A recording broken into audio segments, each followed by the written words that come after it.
এখন দায়িত্ব কিন্তু আমার ঋণ সুদবার পালা। মানুষের মাঝে যেসব অঙ্গীকার করেছি, স্মার্ট বাংলাদেশ গড়বার জন্য যে সমস্ত কর্মসূচি বাকি আছে, এই কাজগুলো নিয়ে রাত দিন কাজ করতে হবে।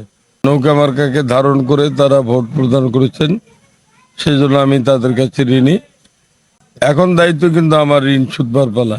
মানুষের মাঝে যেসব অঙ্গীকার করেছি, স্মার্ট বাংলাদেশ গড়বার জন্য যে সমস্ত কর্মসূচি বাকি আছে, এই কাজগুলো নিয়ে রাত দিন কাজ করতে হবে।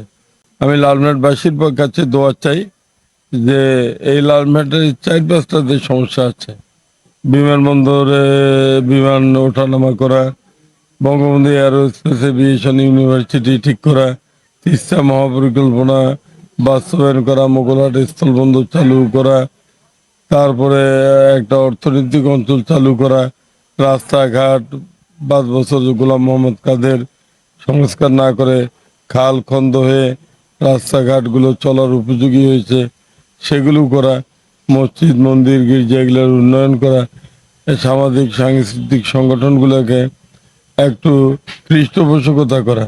লালমেট একটা সংস্কৃতির একটা বড় একটা আমাদের ক্ষেত্র ছিল, সেই ক্ষেত্রটা আস্তে আস্তে ধ্বংস হয়ে যাচ্ছে, সেইগুলোকে করা।